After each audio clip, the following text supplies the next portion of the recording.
magandang kinabukasan.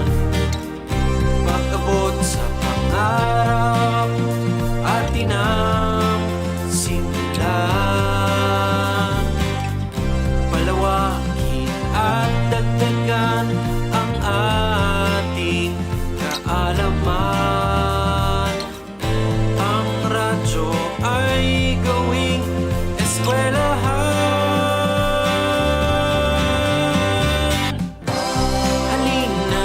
Halina't makinig at matuto. Sama-sama, tulong-tulong tayo. Paunlarin ng galing at talino sa pag-unlad ng bayan. Kapit-bisig tayo.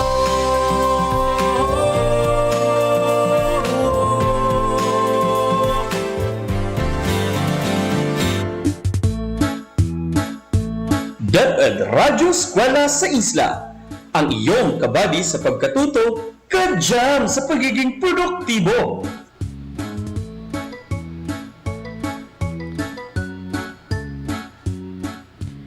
Alright, magandang umaga po sa lahat. Kamusta po? Sana kayo po ay nasa mabuting kalagayan. Doble ingat po tayo ngayon sapagkat medyo dumadami po ang cases ng COVID-19 dito sa Isla. So please follow minimum health standard protocols. Wear your face mask whenever you are outside home. Wash your hands and stay home as much as possible.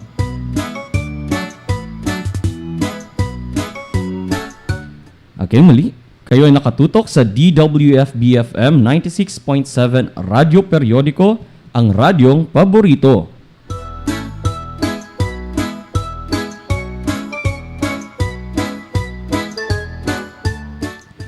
Ito ang programang Deped Radyo Eskwela sa Isla, ang inyong kabady sa pagkatuto, ka-jam sa pagiging produktibo.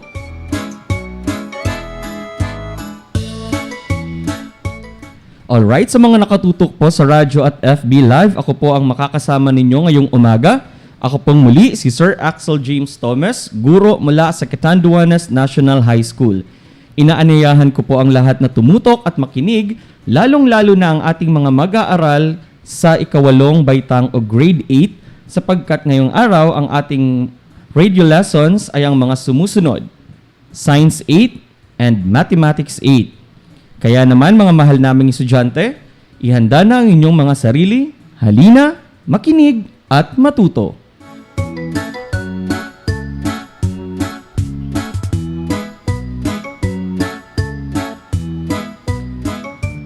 Paalala lamang po na ang mga nakaraang RBI lessons ay maaari pa rin ninyong mapanood at mapakinggan sa official Facebook page ng Deped Radyo Eskwela sa Isla at sa Bicol Periodico Publishing and Broadcasting Services.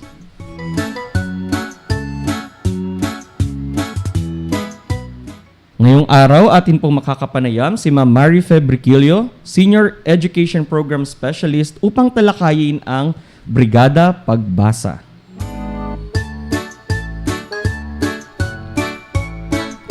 Alright, so ihanda na ang inyong mga sarili para sa ating RBI lessons. Magbabalik po ang programa makalipas ang ilang paalala.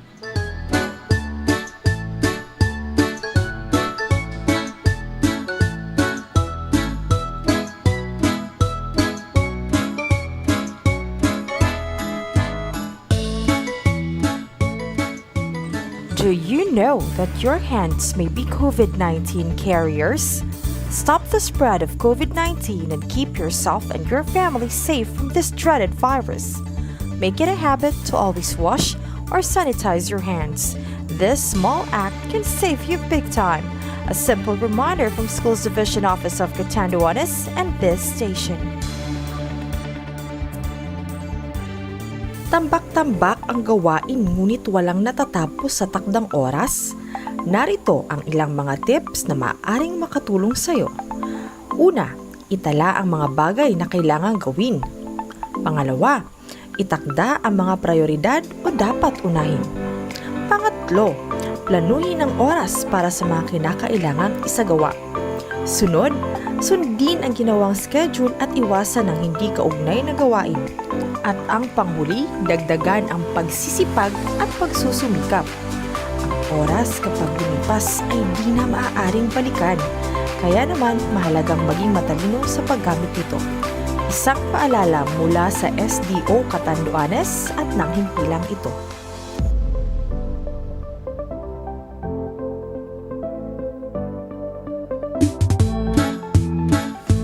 Deped Radyo Eskwela sa Isla. Ang iyong kabady sa pagkatuto, ka-jam sa pagiging produktibo. At muling nagbabalik ang inyong programa. Ito ang Deped Radyo Eskwela sa Isla, ang iyong kabady sa pagkatuto, ka-jam sa pagiging produktibo. Okay, gaya ng nabanggit ko po kanina, atin pong makakausap si Ma'am Mari Fabriquillo, Senior Education Program Specialist. Good morning po, ma'am. Kamusta po kayo? Okay, good morning po. Good morning, sir. Mabuti naman po. Ayan, no, last time po hindi tayo gaanong nakapag-contact, ano. So supposedly po kasi itong interview is last Thursday. Thursday po, ano, ma'am. Okay, so para po mas malinaw na talakayin ang Brigada Pagbasa, andito po si Ma'am Marife live sa station. Okay? Okay, start na po tayo, ma'am, no? Okay. First question po, ma'am. Ano po ba itong Brigada Pagbasa? Okay. Ang Brigada Pagbasa po ay isang programa ng Department of Education in partnership with the World Vision Development Foundation, Smart Foundation, na naglalayong hikayatin at tulungan ang mga mag-aaral na matutong magbasa. Ito ay bilang paghahanda para sa susunod na taong panuruan, 2021-2022. Okay. So, this program will make sure, or this program was launched para po masigurado na ang mga bata ay matututo pong magbasa. Yes, okay. So, how are we going to implement this Brigada Pagbasa in the new normal situation? Like, kasi hindi po tayo, ma'am, di ba, hindi tayo allowed ng face-to-face. So, paano po natin ito magagawa ang Brigada Pagbasa? Okay. This will be implemented as a community-based activity and virtually, wherein the Brigada Pagbasa volunteers can join the virtual classroom led by the World Vision Foundation to access, download, and print reading remediation materials. Okay, these learning materials also include video and audio materials po. Okay, this can be accessed through the Google Classroom using the personal Gmail account ng yung gagamit, yung volunteer po. So we need internet access po dito. Opo. Okay. Ano po ang kahalagahan ng Brigada Pagbasa, ma'am? Okay. Ang Brigada Pagbasa, this intervention program will help improve the literacy level of kindergarten to grade 6 pupils, specifically on the aspects along reading performance of learners this time that we don't have the face-to-face instruction in schools. Through this active engagement and participation of community volunteers and stakeholders, our learners are given access and opportunity to quality reading instruction amid COVID-19 pandemic. Okay, this is also a priority is strategic intervention of SDO Catanduanes, yung iFlex po, Yes, empowering home learning facilitators project, and then the 5 Bs of the regional office, yung bawat batang Bicolano, bihasang bumasa program. So basically po, ma'am, itong Brigada Pagbasa will focus on our learners from kindergarten to grade 6. Yes po. Okay. So para pagdating nila ng secondary, wala na tawag dito, hindi na magkakaroon ng problema pagdating sa reading skills. Okay. So how about the purpose, the goals and objectives of this project po, ma'am? Ang purpose po nito is upang hikayatin at tulungan yung mga mag-aaral po na sa elementary na matutong magbasa po. So yung literacy, ano nila ay ma-develop. Okay, and then what is the main goal of this program po? That is to To improve. Okay, to improve. Yes po. To improve the basic and functional literacy of the level of kinder to grade 6 learners this school year 2021-2022. And then to increase the number of community volunteers, naghihikayat po tayo ng mga volunteers who will join the Brigada Okay. Pagbasa Movement. Pag sinabi po natin, ma'am, na volunteers, who are we referring to? Teacher applicants po ba or kahit sino po na volunteer? Kailangan po ba teacher?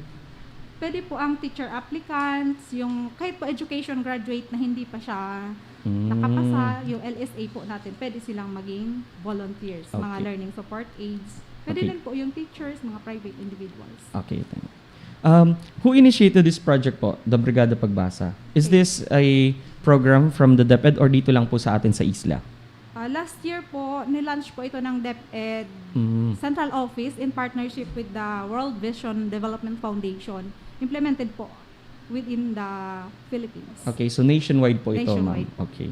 So, anong mga organization po ang kasali dito sa project na Brigada Pagbasa? Okay. Ang number one po natin is the World Vision Development Foundation. Meron din Smart Foundation. Tapos ang DepEd Regional Office 5 and then the SDO Catanduanes. Sila po, itong mga organization na to, they will provide materials po or they will initiate or the funding, like the funds, ganun po ba? Ang World Vision po, yun nga sir, na may Google Classroom silang create. May mga madadownload doon na mga audio and audiovisual materials. Tapos ang Smart Foundation po, may mga ano din gaya ng yung mga pocket wifi, ganyan. Para po maka-access yung mga pupils. So, yung students. volunteers and students or learners will be provided with broadbands, ganun po ba? Oh, something ganyan. Okay. Next question po natin, ma'am. Sino-sino ang mga kabilang at maaaring sumali o mag-volunteer sa Brigada Pagbasa? Okay, maaari pong maging kabrigada pagbasa volunteers ang mga sumusunod.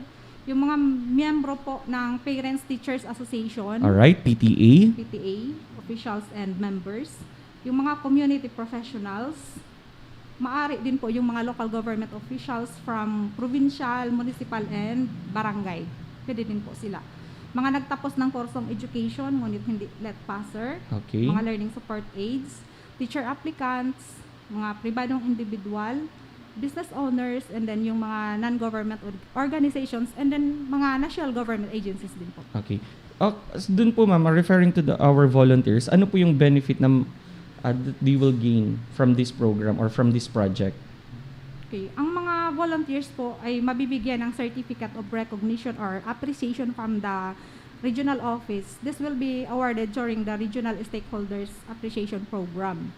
Sa mga volunteer tutors naman po, bibigyan sila ng certificate of teaching experience base po sa kanilang contribution sa pagtuturo. May po ito, Regional Memorandum Number 52, Series 2021. Okay. So, next question po natin, ma'am. Paano makikilahok ang mga guro, estudyante, magulang, at iba pang stakeholders sa proyektong ito at ano ang kanilang magiging tungkulin? Okay. Ang mga kabrigada volunteers po ay maaaring pumili sa 4 na option. May Okay. 4 options po tayo. Option A, volunteer reader. Okay, ang isang volunteer reader ay tutulong sa mga kindergarten to grade 6 na mag-aaral upang sila ay maging bihasang mambabasa sa pamamagitan ng pagbabasa ng libro sa kanila. Pero syempre po, following the strict protocols, minimum health standards. Maaari itong gawin din po sa mga high school students, depende sa kanilang pangangailangan at abilidad. Okay.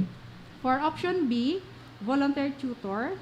Ang isang volunteer tutor ay magtuturo sa mga incoming kindergarten at grade 1 na estudyante sa loob ng 1 oras bawat araw. Ang volunteer ay maaaring pumili ng kanilang tuturuan o di kaya depende sa ibibigay na assignment ng paaralan kung saan nais mag-aral ang mga bata. May option C po tayo, volunteer book donor. Okay, ang volunteer book donor ay magbibigay ng mga libro at iba pang reading materials para magamit ng mga bata at ng paaralan. Last option po is volunteer support. Ang isang volunteer support naman po ay maaaring magbigay ng pagkain, teaching materials, hygiene kits o anumang kagamitan o tulong pinansyal upang magamit ng mga volunteers A, B at C. Yan po ang 4 na option. Okay, so para po sa ating magiging kabrigada volunteer, tama po ba? Apo. Kabrigada volunteers, meron po kayong 4 na options. Ang una is maging volunteer leader. Second option nyo is volunteer tutor. Third option is a volunteer book donor. And last option is volunteer support. Okay? Yes. So yun po yung mga pwede nyo maging role. So you are given a leeway to choose po. Yan. Okay? Okay, next question natin, ma'am. How can you encourage our education partners and stakeholders to sign up to volunteer for Brigada Pagbasa? Kasi hindi natin alam, ma'am, medyo busy din ang mga tao, di ba, no? Medyo, lalo na yung mga professional natin. So, paano po natin sila hihikayatin to be part of this project? Okay. We can greatly encourage our education partners and stakeholders to actively participate in this activity through the conduct of massive advocacy campaign. Gaya po ganito. Like dito po Yes yung po. sa broadcast. And then community information and orientation activities yung through bandilyo po. Okay, bandilyo. Okay, with the help of our education leaders, the school heads and teachers, the school brigade eskwela coordinators, the public will be more aware of this program, and bringing them its significance would surely awaken their inner desire and passion to continuously support education despite these hard times. Opo. And sana makita po ng ayan, sa ating po mga tagapakinig, lalo na po sa ating mga magulang, sana makita nyo po ang kahalagahan ng project na ito. So this will be a great help, lalong-lalo na po sa mga batang nagsisimula pala pong mag-recognize ng letters. Okay. Sir, para po pala dun sa mga nais mag-volunteer na Apo. sa community na walang internet access, maaari po silang pumunta dun sa school, mag-inquire sa mga teaching staff. Okay. Sila na po ang magre-register, magsa-sign up. Okay, okay. Okay. Next, natin, ma'am, is your message po to our teachers, students, education partners, and stakeholders. Okay, mga kabrigada, inaanyayahan po namin kayo na makilahok sa programang ito ng Department of Education, ang Brigada Pagbasa 2021, na naglalayong paunlarin ang kasanayan sa pagbasa ng ating mga minamahal na mag-aaral. Ngayong tayo ay dumaranas ng matinding pagsubok sa larangan ng edukasyon ngayong may pandemya. Okay, hinihiling po namin sa SDO Catanduanes ang suporta, lalong-lalo na sa mga nais maging volunteers at donors upang maisakatuparan ang adhikain ito para sa ikauunlad at lubusang pagkatuto ng ating mga mag-aaral. Isama-sama po nating harapin ng may malakas na pananalig ang mga pagsubok na ito, at sa pamamagitan ng ating taos-pusong pagtutulungan, malalagpasan at mapagtatagumpayan natin ang lahat ng ito. Muli sa ating mga guro, mag-aaral, mga education partners at stakeholders, inaasahan po namin ang inyong na kami ay inyong sasamahan sa adhikain ito. Okay po. Salamat. Kanina po, ma'am, nabanggit nyo doon sa mga volunteers na walang internet access, pupunta na lang po sila sa school.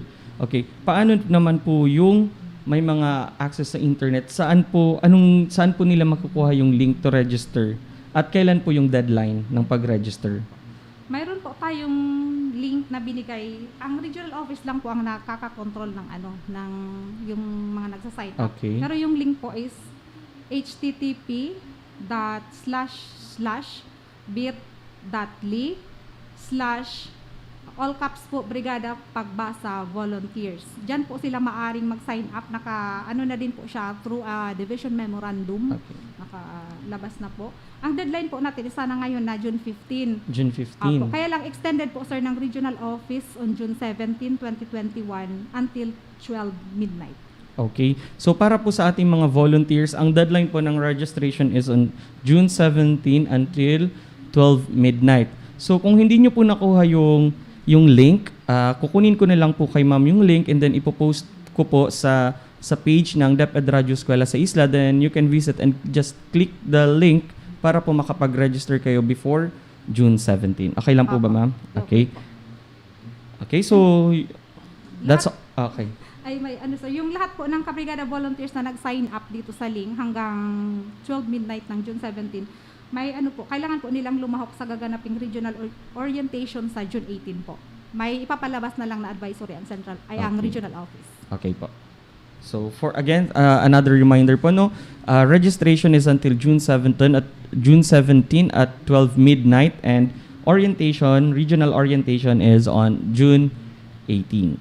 Okay, so yun po yung mga update natin sa Brigada Pagbasa from, thank you po Ma'am Marife. So bago po namin kayo Ma'am i-let go, meron po ba kayong gustong batiin?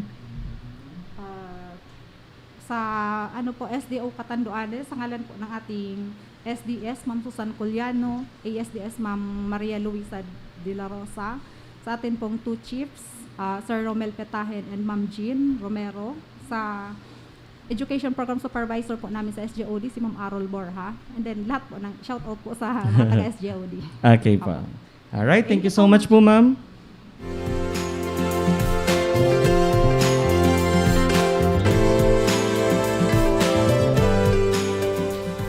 Okay, inyo pong napakinggan si Ma'am Mari Fabriquillo, Senior Education Program Specialist sa pagtalakay ng Brigada Pagbasa.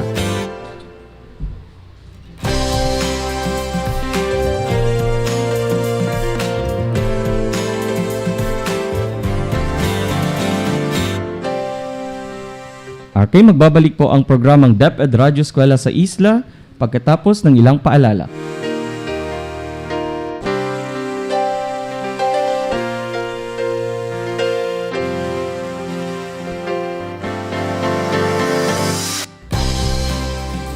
Do you know that your hands may be COVID-19 carriers? Stop the spread of COVID-19 and keep yourself and your family safe from this dreaded virus. Make it a habit to always wash or sanitize your hands. This small act can save you big time. A simple reminder from Schools Division Office of Catanduanes and this station. Tambak-tambak ang gawain ngunit walang natatapos sa takdang oras?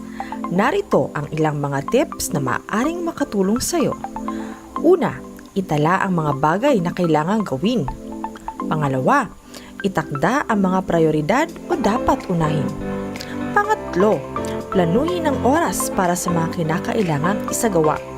Sunod, sundin ang ginawang schedule at iwasan ang hindi kaugnay na gawain. At ang panghuli, dagdagan ang pagsisipag at pagsusumikap.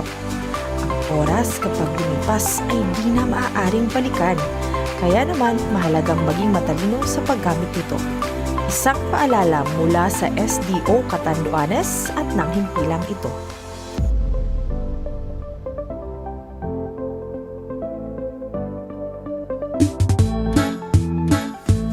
Deped Radyo Eskwela sa Isla, ang iyong kabady sa pagkatuto, ka-jam sa pagiging produktibo.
Okay, good morning, grade 8 science learners. How are you?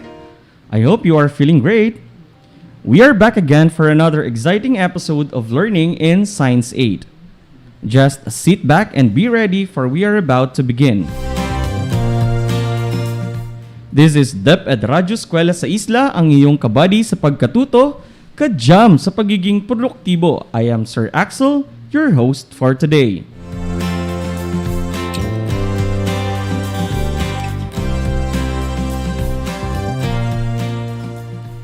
Our planet is a home of numerous species of living things, ranging from the macroscopic up to the microscopic level, and each of which has a specific role to maintain the ecological balance and support life. Biodiversity makes up all the living beings here in our planet Earth, including all animals, plants, microorganisms, and variety of habitats in which they live. Are you getting more excited for today's lesson? Do you want to know more about it? Well, to tell you more about it, I will now introduce your radio teacher for today. Kids, please welcome Sir Joshua T. Gordon from Baras Rural Development High School.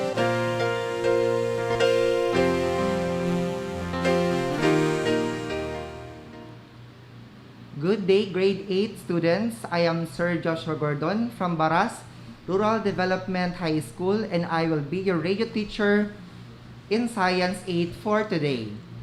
Are you excited for today's lesson? That's great. Before we start, I want you to prepared because today we're going to do some activity while exploring the importance of biodiversity. Isn't it exciting to learn more about today's lesson?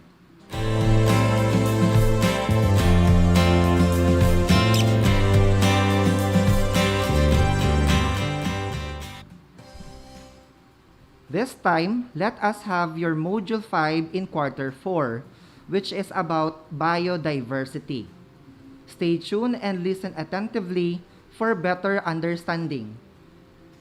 But first, let me remind you that some details in my lesson today may not exactly reflect the self-learning module or the SLM that you are currently using. However, do not worry. The important thing is for you to understand the lesson and you're able to apply in your real life.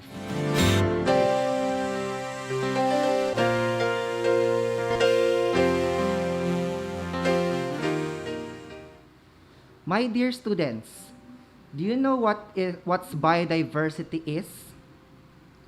How about the importance of biodiversity? In what ways can you help in maintaining the stability of ecological system? And for today, you will able to explain the advantages of high biodiversity in maintaining the stability of an ecosystem, and I would like you to remind everyone to please follow the directions carefully in every activity.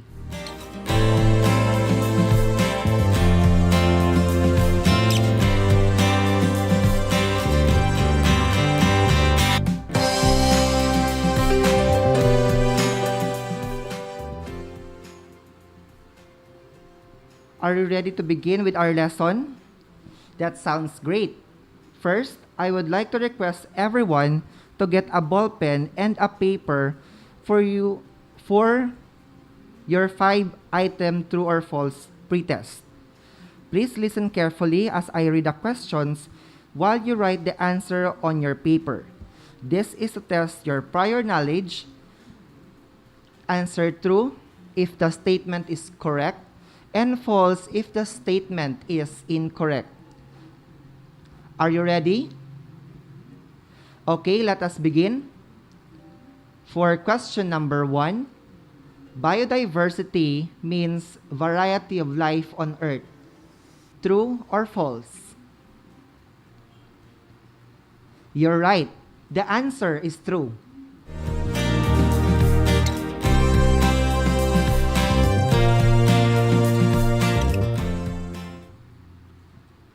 Number 2, deserts are land-based ecosystem, has the most biodiversity. True or false?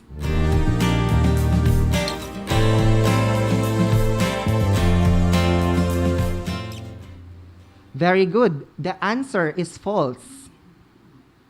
Question number 3. Urbanization, overpopulation, and pollution cause biodiversity loss. True or false?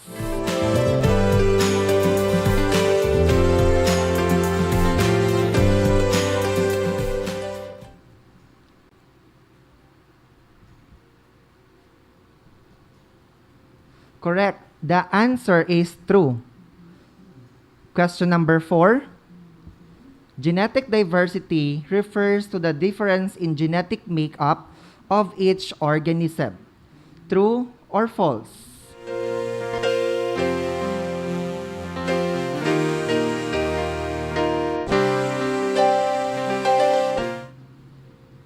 Excellent. The answer is true. Question number 5. The most productive ecosystem on the earth is the tropical rainforest. True or false?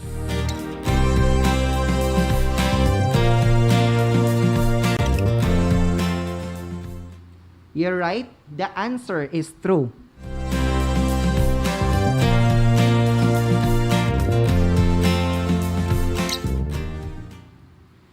Did you get a perfect score?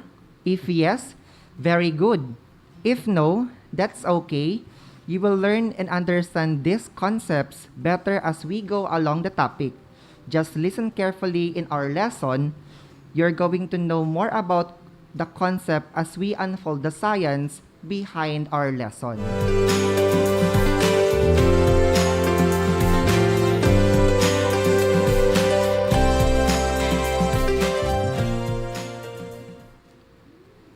Before we proceed to our main discussion, let us have a review.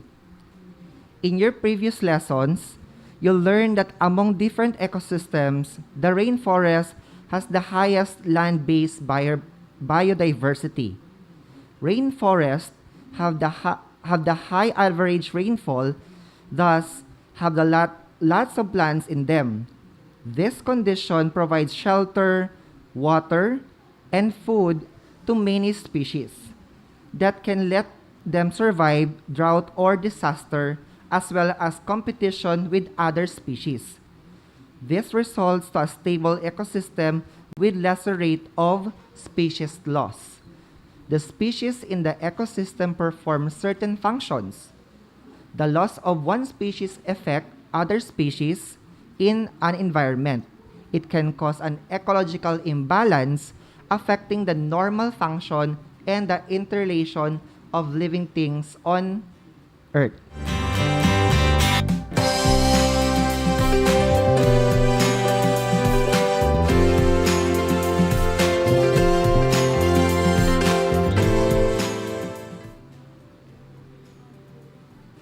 This time, we are going to dig further in the ideas of our topic, which is biodiversity.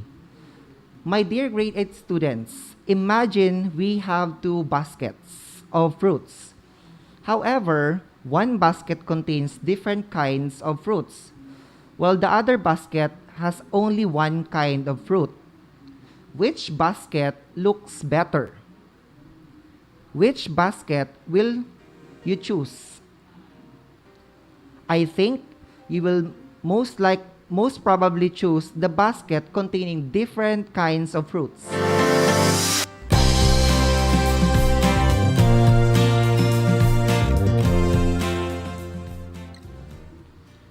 For today, let us have 3 levels of biodiversity. The first one is genetic diversity. Next, we have species diversity. And lastly is ecological diversity. Now, let us have the genetic diversity. It refers to the difference in the genetic makeup of each organisms.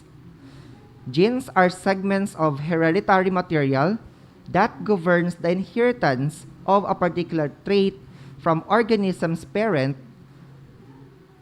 Organisms in the ecosystem differ not only from each other but also within the member of their kind. Members lacking a diverse set of genes are less able to adapt and to survive. Variation in the genetic composition allows individuals to adapt to different conditions. Thus, high genetic diversity increases ability of population and species to survive major changes in the environment.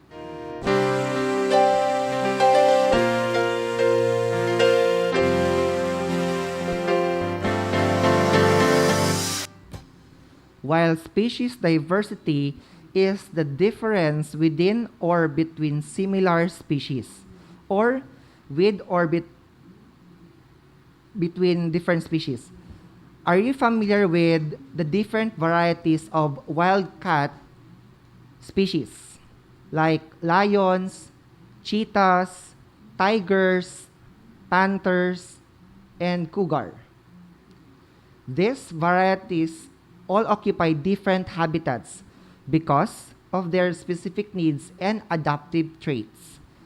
Pack of lions and cheetahs live harmoniously in the vast savannas, while tiger roams the jungles and the grasslands. It reflects the richness and evenness of abundance of species in a certain place. It includes all the species ranging from plants to different microorganisms. And no two individuals of the same species are exactly similar. For example, the rice shows a lot of diversity among themselves.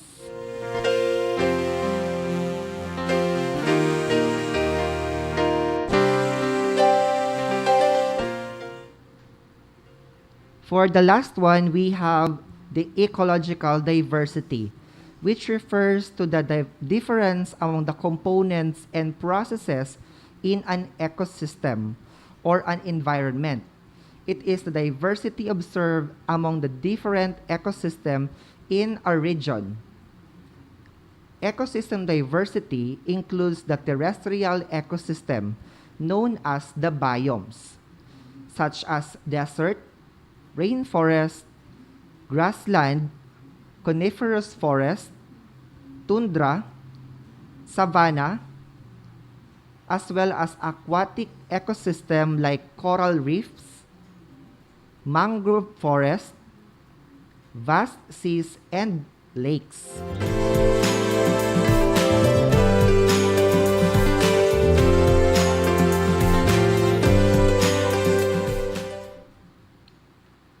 Biodiversity not only maintain a functional environment, it is a resources of food, shelter, clothing, medicine, and others. Maintaining this to sustain life on Earth is very crucial rule for every one of us. Here are some reasons explaining the importance of biodiversity. Number 1, ecological stability, which means that every species has a specific role in the ecosystem. They capture and store energy and also produce and decompose organic matter. The ecosystem supports the services without which humans cannot survive. A diverse ecosystem is more productive and can withstand environmental stress. For number 2, we have economic importance. Biodiversity is a reservoir of resources for manufacturing of food, cosmetic products, and pharmaceuticals. Crops, livestock, fishery, and forest are rich source of food. Wild plants used for medical purposes, wood, fiber, perfumes, lubricants, and cork are all derived from different plant species. The tourist spots, animal park, and sanctuaries brings beauty and joy for many people that help gain more tourists. The third one is ethical importance. All species have a right to exist. Humans should not cause their voluntary extinction. Biodiversity preserves different cultures and spiritual heritage. Therefore, it is very important to conserve biodiversity.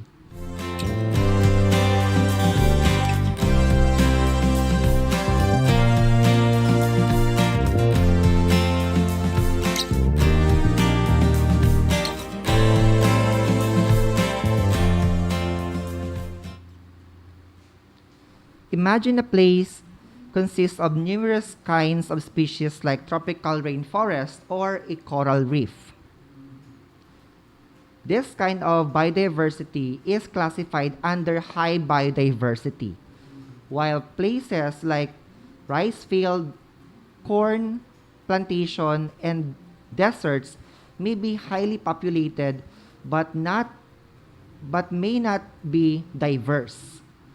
Since the greater the number of different species in a place, the more diverse it is. Evenness of abundance of species means that it is not only one or two kinds of species that are numerous in a place. All other species present should be similarly numerous.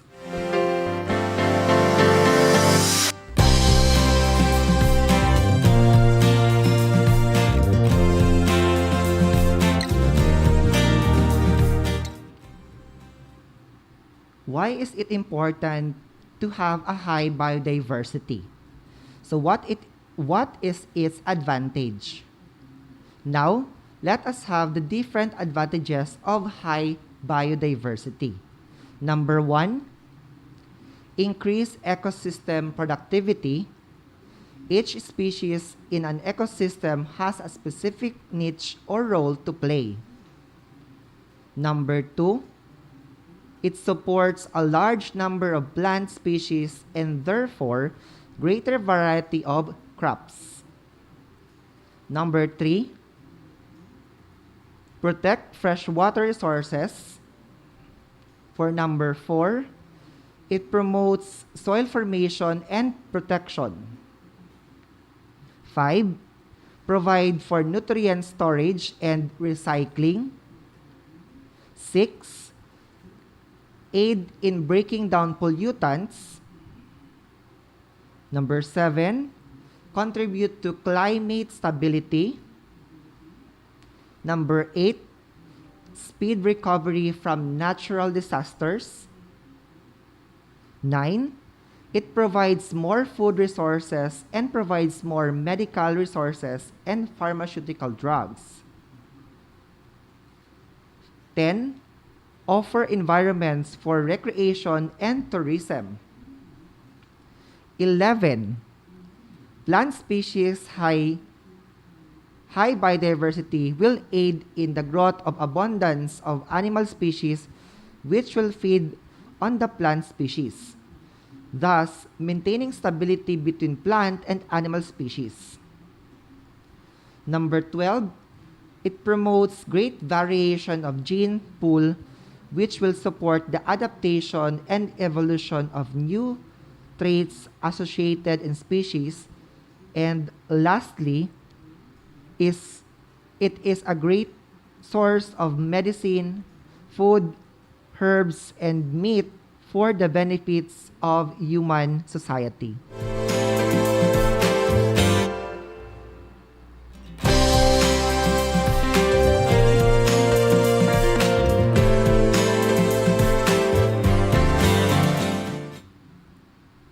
I think you have learned a lot for today's lesson. I am glad you know how a better understanding about biodiversity. Since we are done for today's topic, let us recall what you have learned. You have learned a while ago that biodiversity refers to variety of living things. And The word itself is from the word bio, which means life, and diversity, which means variety. You have also learned that the three levels of biodiversity, the genetic diversity, that refers to the difference in genes in each organisms. The species diversity, which is variety of species, and also ecological diversity, which refers to the difference among components and processes in ecosystem or environment.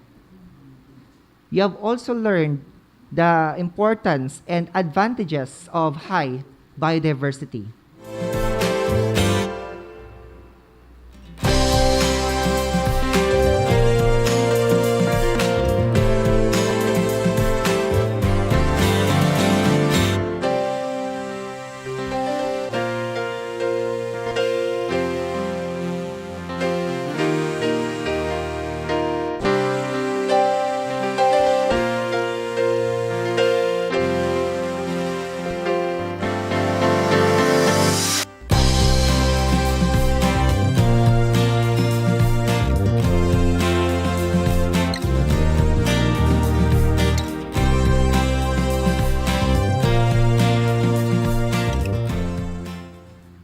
This time, you are now ready for a short quiz. Be ready with your pen and paper. All you have to do is to write the correct term being asked in each item. Listen attentively. And now, let's begin. Question number 1. Which land-based ecosystem has the highest biodiversity? Question number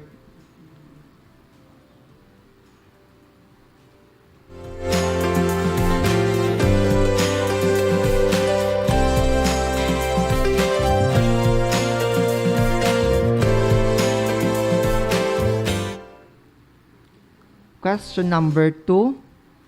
Blank are also known as rainforests of the oceans that serves as shelter and breeding ground of marine animals. Again, for question number 2, blank are also known as rainforests of the oceans that serves as shelter and breeding ground of marine animals.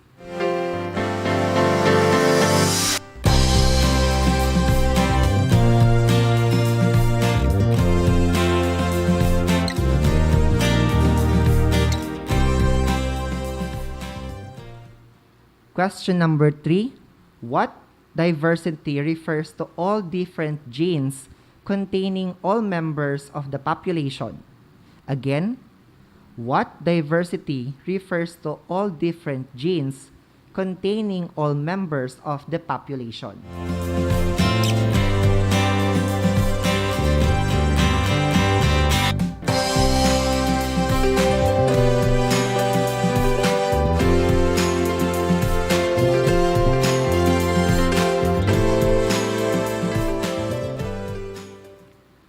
Okay, let's have question number 4. Biodiversity is classified into how many types or level? Again, question number 4. Biodiversity is classified into how many types or level?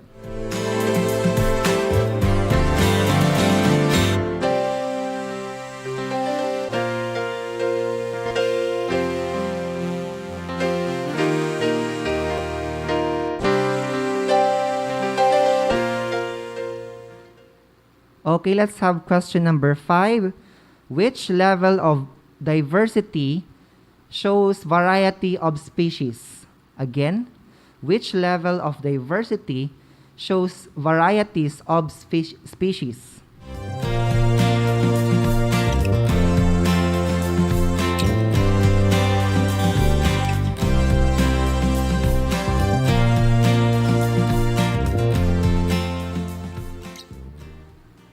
Okay, we are done with the 5-item quiz.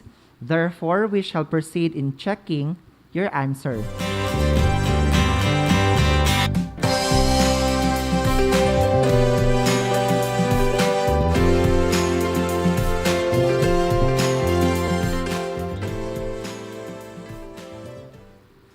Okay, so let's have question number 1.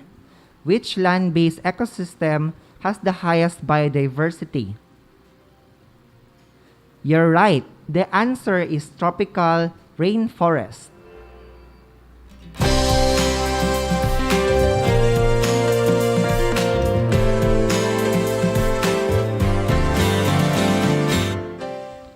Question number 2. Blank are known as the rainforest of the oceans that serves as a shelter and breeding ground of marine animals. You got it right. The answer is coral reef.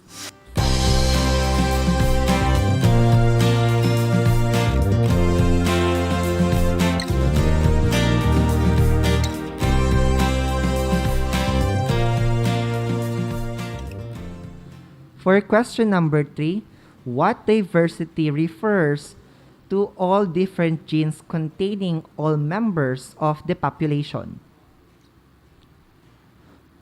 Wonderful. You are correct. The answer is genetic diversity.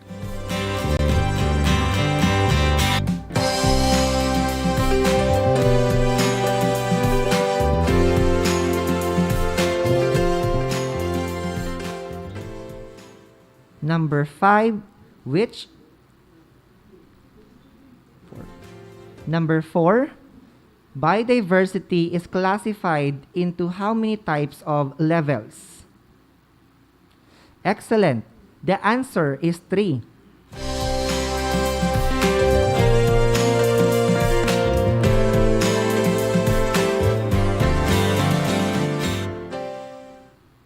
Okay, for number 5, which level of diversity shows varieties of species? Very good. The answer is species diversity.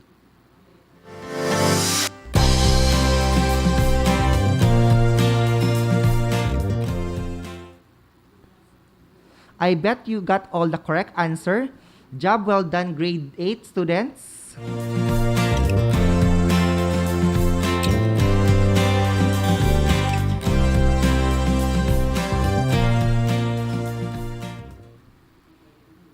It has been a productive day for us, filled with new learnings that we can apply in our lives. I hope you learned a lot in today's lesson in biodiversity. Again, do not forget to finish other activities and the assessment phase in your self-learning module with the guidance of your respective science teacher. Congratulations for a job well done.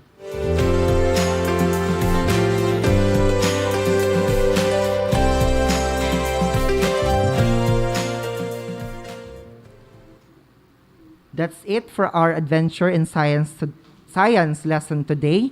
My dear grade 8 students, once again, this is Joshua Gordon from Baras Rural Development High School.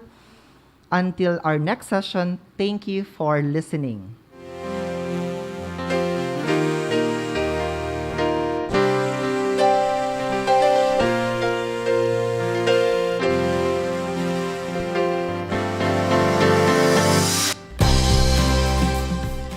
All right, you have just listened to Sir Joshua T. Gordon from Baras Rural Development High School on his lesson on biodiversity.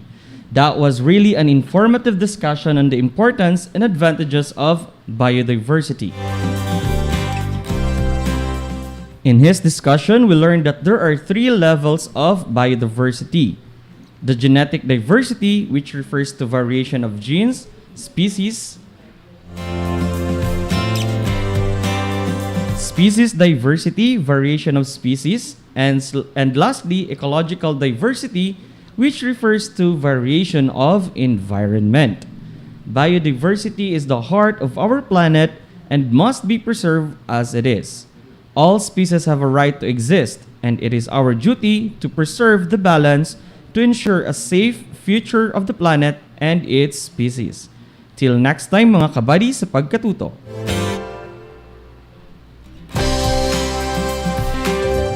Okay, so before we let Sir Joshua go, Sir Joshua, would you like to greet someone po? Shout out po sa mga teachers from Barasrol Development High School. Hello, teachers from Barasrol Development mga High School. nagagandahan at nagagapwang teachers from our school, and also Ma'am Micaela Chavez. Shout out. Hi, kamusta? And also for my students at Barasrol Development High School, and also my former students. Okay, and also binabati ko rin yung mga birthday ngayon for this day, and especially Mr. Franklin Tardesilia, future architect, kung saan belated happy birthday. And Okay. also, thank you for the opportunity and this experience, RBI family. Okay, so, ano pa? May nakamaisip, sir. Okay. So, thank you po, sir. Thank you so much po.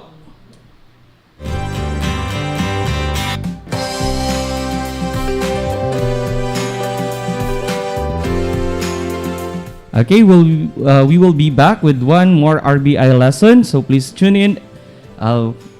Magbabalik po makalipas ang ilang paalala.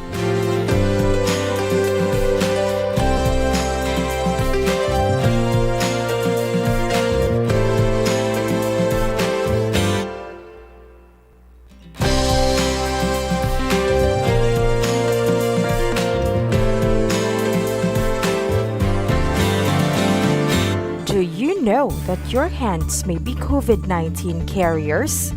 Stop the spread of COVID-19 and keep yourself and your family safe from this dreaded virus.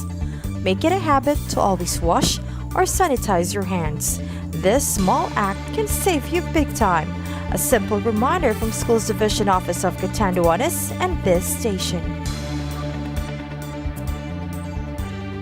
Tambak-tambak ang gawain ngunit walang natatapos sa takdang oras? Narito ang ilang mga tips na maaaring makatulong sa'yo. Una, itala ang mga bagay na kailangang gawin. Pangalawa, itakda ang mga prioridad o dapat unahin. Pangatlo, planuhin ang oras para sa mga kinakailangang isagawa. Sunod, sundin ang ginawang schedule at iwasan ang hindi kaugnay na gawain. At ang panghuli, dagdagan ang pagsisipag at pagsusumikap. Ang oras kapag lumipas ay di na maaaring balikan. Kaya naman, mahalagang maging matalino sa paggamit nito. Isang paalala mula sa SDO Catanduanes at ng himpilang ito.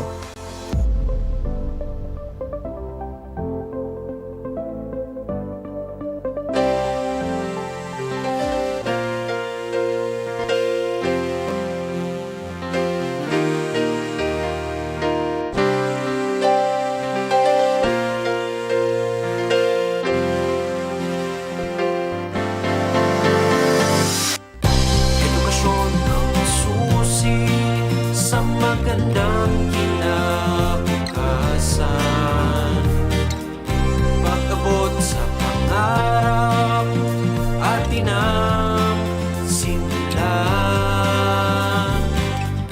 Palawakin at dagdagan ang ating kaalaman. Ang radyo ay gawing eskwelahan.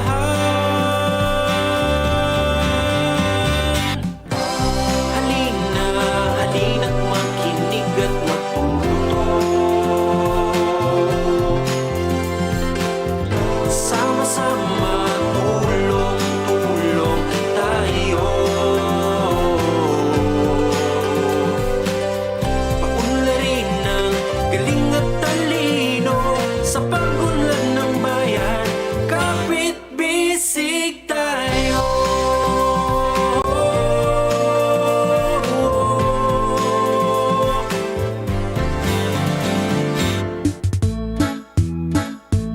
Deped Radyo Eskwela sa Isla. Ang iyong kabady sa pagkatuto, kadyam sa pagiging produktibo.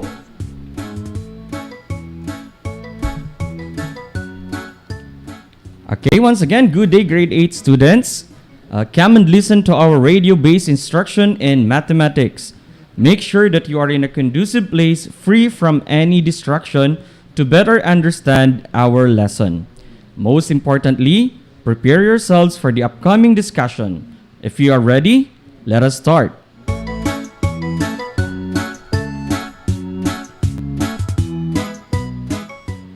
The fourth quarter of grade 8 mathematics starts with a few more topics on geometry but is generally composed of topics on probability.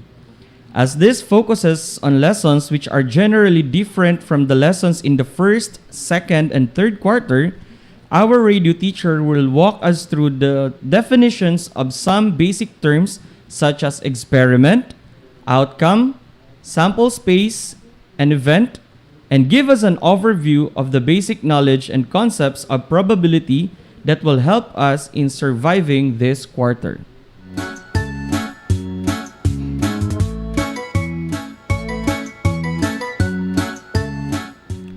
Okay, to discuss the basic concepts of probability, I gladly introduce to you our radio teacher in Mathematics 8, Mr. Acer M. Villanueva from San Andres Vocational School.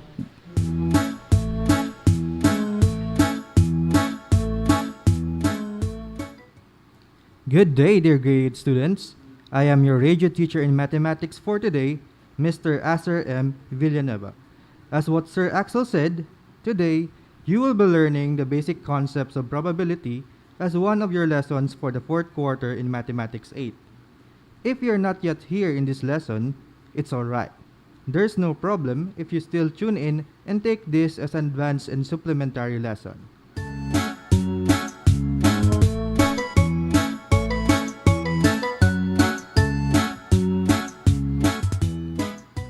Before we start, make sure that you have with you a copy of the Learning Activity Sheet number 6 in Mathematics 8 for the fourth quarter. This is really important because the illustrations of what I will be discussing are found there, and you might find it difficult to follow our discussion without looking at those illustrations. Also, get a paper and pen to write your notes. However, let me remind you that we may have different versions of our learning activity sheets. What you have in hand may or may not contain the exact details of my lesson today. Nevertheless, that won't be a problem since what we will be learning in our discussion will still be helpful in understanding the basic concepts of probability. Are you ready? Great!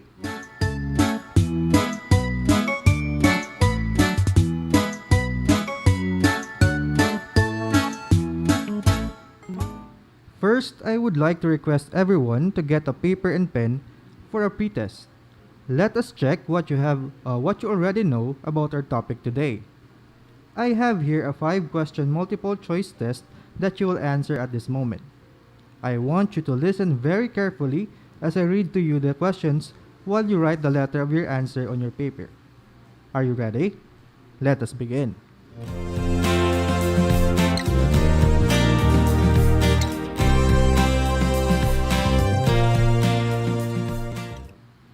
Number 1. Which of the following does not belong to the group? Letter A, chance, B, interpretation, C, possibility, D, uncertainty. Again, number 1. Which of the following does not belong to the group? Letter A, chance, B, interpretation, C, possibility, and D, uncertainty. You got it right. The answer is B, interpretation.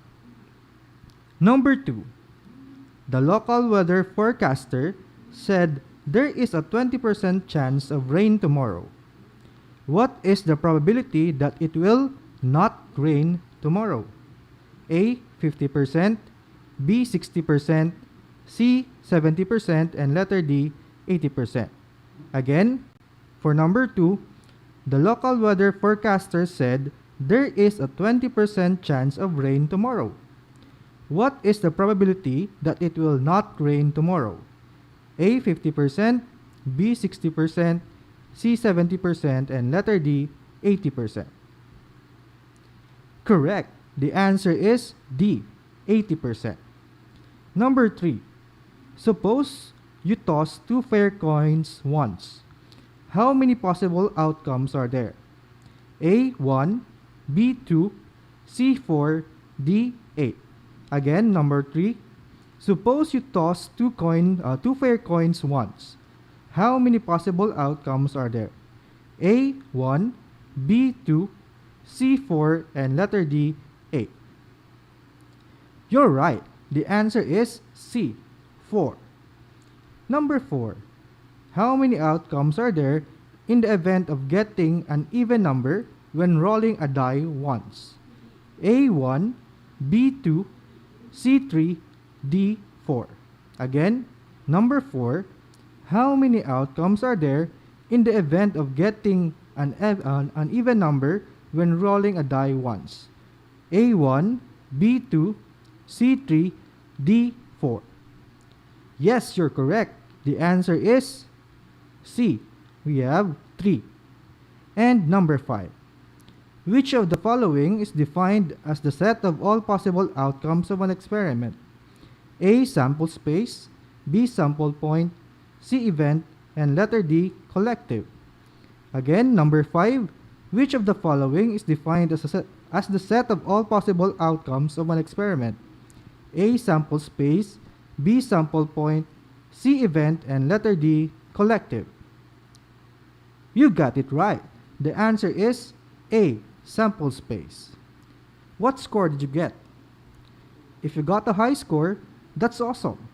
This will be an opportunity for you to widen your knowledge about the basic concepts of probability.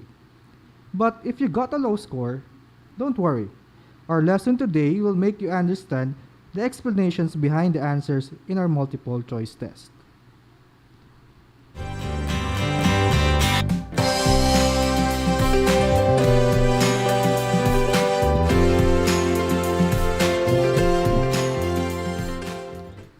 Have you ever experienced asking yourself or hearing these questions from other people? Do you think it will rain? Should I bring my umbrella? What are my chances of getting the correct answer in a true or false type of question? How about in a multiple choice type of question? Will my basketball team win in this game? Am I going to be late? If you had, then in one way or another, you were already passively practicing how to evaluate and interpret probability. Aside from these simple things though, the study of probability also has its applications to more complex and vital fields such as insurance, risk management, economics, and business, to name a few.